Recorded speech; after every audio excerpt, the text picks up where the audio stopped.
ശ്രീജിത്തേട്ടാ, കോൺഗ്രസ് തൊടുന്നിടത്തെല്ലാം പ്രശ്നങ്ങളാണ്. ഇപ്പോൾ ഹിമാചൽ പ്രദേശിൽ ഒരു കാട്ടുകോഴി വിവാദമാണ് രൂക്ഷമായിരിക്കുന്നത്. അതിനെതിരെ BJP രംഗത്ത് വന്നിട്ടുണ്ട്. അതായത് സുഖ്വീന്ദർ സിംഗ് സുഗു പങ്കെടുത്ത ഒരു ചടങ്ങിൽ കാട്ടുകോഴി വിളമ്പിയെന്നാണ് പുതിയ ആരോപണം. അപ്പോൾ ഇതിനെങ്ങനെയാണ് ചേട്ടൻ നോക്കിക്കാണുന്നത്? ഇതിനു മുൻപ് സമൂസ വിവാദമായിരുന്നു, ഇപ്പോൾ കാട്ടുകോഴി വിവാദം. അത്രയേ ഉള്ളൂ. ആ സർക്കാർ എന്തായാലും അടുത്ത തെരഞ്ഞെടുപ്പിൽ ഇങ്ങനെയാണെങ്കിൽ ആ സംസ്ഥാനവും നഷ്ടമാകാനുള്ള സാധ്യതയാണ് കാണുന്നത്. കോൺഗ്രസിന് ആകെ അധികാരമുള്ള ഒരു സംസ്ഥാനമാണ് ഹിമാചൽ പ്രദേശ്. ഉത്തരേന്ത്യയിൽ നോക്കുകയാണെങ്കിൽ പിന്നീടുള്ളത് സൗത്ത് ഇന്ത്യയിലേക്ക് വരുമ്പോഴാണ് കർണാടകയും അതോടൊപ്പം തന്നെ തെലുങ്കാനയും ഉള്ളത്. ഹിമാചൽ പ്രദേശാണ് ആകെ ഒരു തുരുത്ത് മാത്രമുണ്ട്. ആ തുരുത്തിലാണ് ഈ അനാവശ്യ വിവാദങ്ങൾ വരുന്നത്. അപ്പോൾ നാം ഡൽഹിയിലേക്ക് വരികയാണെങ്കിൽ ആ ഡൽഹി സർക്കാർ അറിയാം. ഡൽഹി സർക്കാരുമായി ബന്ധപ്പെട്ട് മുൻപ് നാം കേട്ടിട്ടുള്ളത് എന്താണ്? വികസന പ്രവർത്തനങ്ങളാണ്. അവിടെ വിദ്യാർത്ഥികൾക്ക് സൗജന്യ വിദ്യാഭ്യാസം, കുട്ടികൾക്ക് പ്രത്യേക പഠന രീതികൾ, അതെ, ജലവിതരണം അടക്കമുള്ള സൗജന്യ, സ്ത്രീകൾക്ക് സൗജന്യ വാഹന സൗകര്യം, അങ്ങനെ രീതിയിലുള്ള അങ്ങനെ ഒരു സർക്കാരാണെങ്കിൽ അതിന്റെ വികസനത്തിന്റെ ഭാഗമായാണ് ചർച്ച ഉയർന്നു വരാനുള്ളത്. ബീഹാറിലേക്ക് നാം നോക്കുകയാണെങ്കിൽ അവിടെ വിദ്യാർത്ഥികൾക്ക് സൈക്കിളുകൾ നൽകുന്നു, പെൺകുട്ടികൾക്ക് സൗജന്യ വിദ്യാഭ്യാസം നൽകുന്നു. ആ തരത്തിലാണ്. തമിഴ്നാട്ടിലേക്ക് നോക്കിയാൽ അവിടെ ജനങ്ങൾക്ക് സൗജന്യമായി പല ആനുകൂല്യങ്ങളും നൽകുന്നു, വനിതകൾക്ക് സൗജന്യ യാത്ര ഉൾപ്പെടെയുള്ള അങ്ങനെയുള്ള സംഭവങ്ങൾ ഉയർന്നു വരുമ്പോഴാണ് ആ സർക്കാർ ഒരു മികച്ചതെന്ന് പറയുന്നത്. അല്ലാതെ കാട്ടുകോഴി സമൂസ എന്ന രീതിയിൽ ഉയർന്നു വരുമ്പോഴെന്താണ് ആ സർക്കാർ അടുത്ത തെരഞ്ഞെടുപ്പ് വരുമ്പോൾ കാട്ടുകോഴിയെ പോലെ തന്നെ ജനങ്ങൾ പറപ്പിച്ചു വിടുകയല്ലേ ചെയ്യുക. അതോടൊപ്പം തന്നെ ഹരിയാനയിലേക്കും ബീഹാറിലേക്കും മഹാരാഷ്ട്രയിലേക്കെല്ലാം വരാം. ഈ കോൺഗ്രസിന്റെ ഈ സംസ്ഥാനങ്ങളുടെ നിലപാട് എന്താണ്? പണ്ട് 10-15 കൊല്ലം ഭരിച്ചിരുന്ന സംസ്ഥാനമായിരുന്നു ഈ ഹരിയാനയിലും ഇത്തരം അനാവശ്യമായ വിവാദങ്ങളും എല്ലാം ഉണ്ടാക്കിയിട്ട് ജനങ്ങൾ ഇവരെ തുടർച്ചയായി തോൽപ്പിക്കുമ്പോൾ EVM കേടാണ്, EVM ഹാക്ക് ചെയ്യുന്നു എന്ന രീതിയിൽ രംഗത്ത് വന്നിട്ട് കാര്യമില്ല. അതോടൊപ്പം തന്നെ മഹാരാഷ്ട്രയിലും പലയിടത്തും ഇവർ തമ്മിലടിക്കുകയും മഹാരാഷ്ട്രയിലും ഒരു കാലത്ത് കോൺഗ്രസിന്റെ ശക്തി കേന്ദ്രമായിരുന്നു. അവിടെ കോൺഗ്രസ് മാത്രം വിജയിച്ചിരുന്ന ഒരു സ്ഥലങ്ങൾ ഉണ്ടായിരുന്ന മഹാരാഷ്ട്രയാണ് ഇപ്പോൾ വലിയ രീതിയിൽ ദയനീയമായി പരാജയപ്പെടുന്ന അവസ്ഥയുണ്ട്. അപ്പോൾ നാം ഇതുമായിട്ട് താരതമ്യം ചെയ്ത് ചിന്തിക്കണം. ഈ ഭരണമുള്ള സംസ്ഥാനങ്ങളിൽ ഇത്തരം അനാവശ്യ വിവാദങ്ങൾ ഉണ്ടാകുമ്പോൾ അവരെ ജനം ചവിട്ടി പുറത്താകും. പിന്നെ BJPയോ അല്ലെങ്കിൽ മറ്റു പാർട്ടികളോ AAPO പോലുള്ള പാർട്ടികൾ പിന്നീട് കടന്നു വന്ന് അവർ ജനക്ഷേമ പ്രവർത്തനവുമായി മുന്നോട്ട് പോകുകയാണ്. അപ്പോൾ ജനങ്ങൾ അവരെ വീണ്ടും സ്വീകരിക്കും. പിന്നീട് അത് ഹാക്ക് ചെയ്തു, EVMന്റെ തകരാറാണ്, ക്രമക്കേടാണെന്ന് പറഞ്ഞിട്ട് കാര്യമില്ല. കാരണം ഈ ഡൽഹിയിൽ ഞാൻ അല്പസമയം മുൻപ് പറഞ്ഞല്ലോ, ഡൽഹി ഒരു കാലത്ത് 10-15 വർഷം കാലം കോൺഗ്രസിന്റെ കയ്യിലിരുന്ന മണ്ഡലമാണ്. ആ മണ്ഡലമാണ് പിന്നീട് AAPയുടെ പിടിച്ചെടുക്കുകയും 2014 അവർ ജയിക്കുന്നു.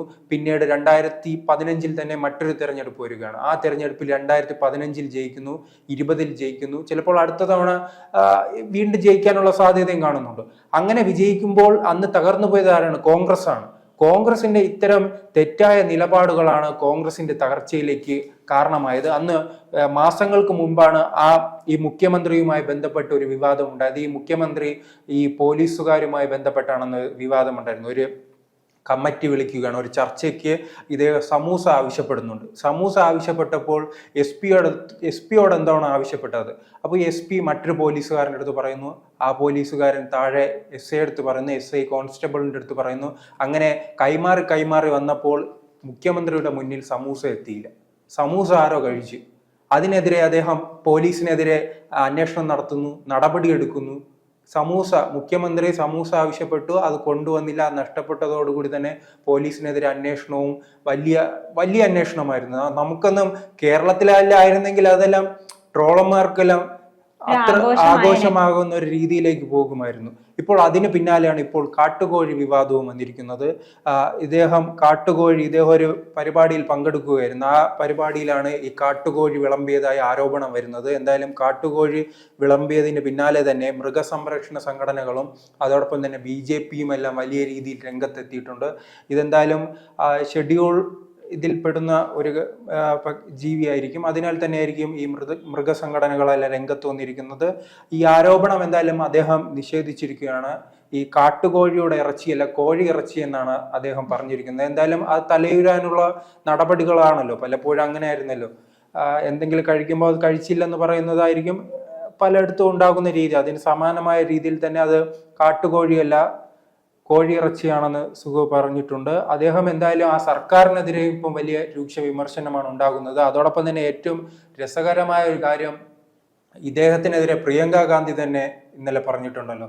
ലോക്സഭയിൽ ആദ്യമായി കന്നി പ്രസംഗം നടത്തുകയാണ്. ആ കന്നി പ്രസംഗത്തിലാണ് ഹിമാചൽ പ്രദേശിന്റെ സർക്കാരിനെതിരെ മുഖ്യമന്ത്രിക്കുമെതിരെ ആരോപണം ഉന്നയിച്ചിരിക്കുന്നത്. ഇവർ കർഷകർക്കെതിരാണെന്നും ഈ മായി ബന്ധപ്പെട്ട് നിൽക്കുന്ന അതിസമ്പന്നരുടെ കൂടെ മാത്രമാണ് ഈ മുഖ്യമന്ത്രി നിൽക്കുന്നത് എന്ന വലിയ രൂക്ഷമായ അതൊരു സെൽഫ് ഗോളാണ്. പക്ഷെ അദ്ദേഹം എന്തായാലും ഒരു സത്യം പറഞ്ഞിട്ടുണ്ട്. അത് പ്രിയങ്ക ഗാന്ധി അത് പറഞ്ഞത് ഇപ്പോൾ ശരിയായിട്ടാണ് തോന്നുന്നത്. ഇദ്ദേഹം സമൂസ വേണം, കാട്ടുകോഴി വേണം, അതിനുള്ള സമയമല്ലേ ഉള്ളൂ. അതോടൊപ്പം തന്നെ ഇതെല്ലാം അപ്പോൾ സർക്കാരിന്റെ ഭരണം മുന്നോട്ട്. പക്ഷെ വേറൊന്ന് പുറത്തു വന്നതെന്ന് പറഞ്ഞാല് ഇവർ കോൺഗ്രസിനെ തന്നെ കുറ്റപ്പെടുത്തി. അതായത് ഹിമാചൽ പ്രദേശിൽ കോൺഗ്രസ് സർക്കാരാണല്ലോ ഭരിക്കുന്നത്. അപ്പൊ പ്രിയങ്ക ഗാന്ധി കോൺഗ്രസ് സർക്കാരിനെ തന്നെയല്ലേ കുറ്റപ്പെടുത്തിക്കൊണ്ടിരിക്കുന്നത്? അതെ, കോൺഗ്രസ് സർക്കാരിനെ കുറ്റപ്പെടുത്തിയത് അതൊരു സെൽഫ് ഗോൾ ആയിരുന്നു. അത് ചിലപ്പോൾ അവർ മനഃപൂർവ്വം ചെയ്തതാണോ അതോ കൂടെ നിൽക്കുന്നവരുണ്ടല്ലോ, ചിലപ്പോൾ ഒരു നേതാവിനിട്ട് പണി കൊടുക്കണമെന്ന് ചിന്തിക്കുന്ന കൂടെയുള്ളവർ കാണുമല്ലോ എല്ലാ കാലത്തും. അങ്ങനെ ആ കൂടെ ഉള്ളവർ പണി കൊടുത്തതാകാനും സാധ്യതയുണ്ട്. അല്ലാതെ ഈ ബാക്കി എല്ലാ സംസ്ഥാനങ്ങളിലും തെലങ്കാനയും അതോടൊപ്പം തന്നെ കർണാടകയും ഒഴികെ ഇത്രത്തോളം സംസ്ഥാനം ഇരിക്കുന്നുണ്ട്. ആ 3 സംസ്ഥാനത്തിലാണ് കോൺഗ്രസ് അധികാരത്തിനുള്ള. പിന്നോടുള്ള 25 സംസ്ഥാനങ്ങളിലും ഭരിക്കുന്നത് മറ്റു പാർട്ടികൾ. അതോടൊപ്പം തന്നെ കേന്ദ്രഭരണ പ്രദേശങ്ങളുണ്ട്, അവിടെയും ഭരിക്കുന്നത് മറ്റു പാർട്ടികൾ. ഇത്രയും പാർട്ടികൾ അഴിമതിക്കാരില്ലേ? അതോടൊപ്പം തന്നെ പീഡന വീരന്മാരില്ലേ? എന്തെല്ലാം തരത്തിൽ കുറ്റകൃത്യം ചെയ്യുന്ന മുഖ്യമന്ത്രിമാരില്ലേ, മന്ത്രിമാരില്ലേ, MLA-മാരില്ലേ? അപ്പോൾ അവരെ ഒന്നും വിമർശിക്കാതെ ഉത്തരേന്ത്യയിൽ കോൺഗ്രസ് ആകെ ഭരണം നടത്തുന്ന ഈ ഹിമാചൽ പ്രദേശിൽ തന്നെ വന്നത് എന്തായാലും ചിലപ്പോൾ കൂടെ ഉള്ളവർ പണി കൊടുത്തതാവാനാണ് സാധ്യത. കാരണം ഈ ഡൽഹിയുമായെല്ലാം ബന്ധപ്പെട്ട് വലിയ അഴിമതി കഥകളാണ് പുറത്തു വരുന്നത്. മുഖ്യമന്ത്രി തന്നെ രാജിവെക്കേണ്ട ഒരു അവസ്ഥ ഉണ്ടായി. അപ്പോൾ ആ സംസ്ഥാനത്തെ കുറിച്ച് പറഞ്ഞിട്ടില്ല. അതോടൊപ്പം തന്നെ BJP വർഷങ്ങളായി ഭരണം നടത്തുന്ന ഗുജറാത്ത് സംസ്ഥാനമുണ്ട്, അവിടെ കുറിച്ച് ഒരു പറഞ്ഞിട്ടില്ല. മധ്യപ്രദേശുണ്ട്, അതോടൊപ്പം തന്നെ ബീഹാർ ഉണ്ട്, ഇപ്പോൾ മഹാരാഷ്ട്രയുണ്ട്. അങ്ങനെ ഒരു ഡസനിലധികം 2 ഡസനിലധികം സംസ്ഥാനങ്ങളുള്ള ഒരു ഇന്ത്യ മഹാരാജ്യത്താണ് ആകെ ഭരണം നടത്തുന്ന. എങ്ങനെ ലോട്ടറി അടിച്ചതുപോലെയാണ് ആ സംസ്ഥാനം കിട്ടിയത്. കാരണം അവിടെ നിന്ന് പല സർവേകളും പറഞ്ഞിരുന്നത് വീണ്ടും BJP സർക്കാരാണ് അധികാരത്തിൽ വരുമെന്ന് പറഞ്ഞിരുന്നു. പക്ഷേ പിന്നീട് അവിടുത്തെ ഭരണവിരുദ്ധ വികാരം അത്രയും രൂക്ഷമായിരുന്നത് കൊണ്ടാവായിരിക്കാം പെട്ടെന്നൊരു മാറ്റം ഉണ്ടാകുന്നു. അന്ന് ഹിമാചൽ പ്രദേശിൽ കോൺഗ്രസ് അധികാരത്തിൽ വരുന്ന ഒരു സാഹചര്യം ഉണ്ടായിരുന്നത്. ഇനി വരുന്ന തെരഞ്ഞെടുപ്പുകളിൽ ആ സംസ്ഥാനം കയ്യിന്ന് പോകാനാണ് സാധ്യത. കയ്യിന്ന് പോകുമ്പോൾ സംഭവിക്കുന്നതോ EVM-നെ കുറ്റം പറയുക, അതോടൊപ്പം തന്നെ മറ്റ് എന്തെങ്കിലും കാരണം കണ്ടെത്തുക. ഇപ്പോൾ കോൺഗ്രസിന് പണ്ട് വലിയ നേതൃനിര ഉണ്ടായിരുന്നു. അപ്പോൾ അവർ ചെയ്യുന്നത് പ്രാദേശിക ലെവലിൽ നല്ല മികച്ച നേതാക്കളെ വളർത്തിയെടുക്കും. നമുക്കറിയാം, ഇവിടെ K. കരുണാകരൻ ഉണ്ട്, ആന്റണി ഉണ്ട്, അതോടൊപ്പം തന്നെ തമിഴ്നാട്ടിലേക്ക് പോകുമ്പോൾ കാമരാജ് ഉണ്ടായിരുന്നു. അങ്ങനെ അവർ പ്രാദേശിക നേതൃത്വത്തെ വളർത്തിക്കൊണ്ടുവരും. അപ്പോൾ കേന്ദ്ര നേതൃത്വത്തെക്കാൾ സ്വാധീനം പ്രാദേശിക നേതാക്കൾക്ക് ജനങ്ങൾക്കിടയിലുണ്ട്. അവർ ജയിപ്പിച്ചെടുക്കും. മുകളിൽ തട്ടിലെ നേതാക്കൾ താഴ്ത്തട്ടിലേക്ക് വരേണ്ട ആവശ്യമില്ല. ഈ ജനകീയ നേതാക്കൾ തന്നെ വിജയിപ്പിച്ചെടുക്കുന്ന സാഹചര്യം ഉണ്ടായി.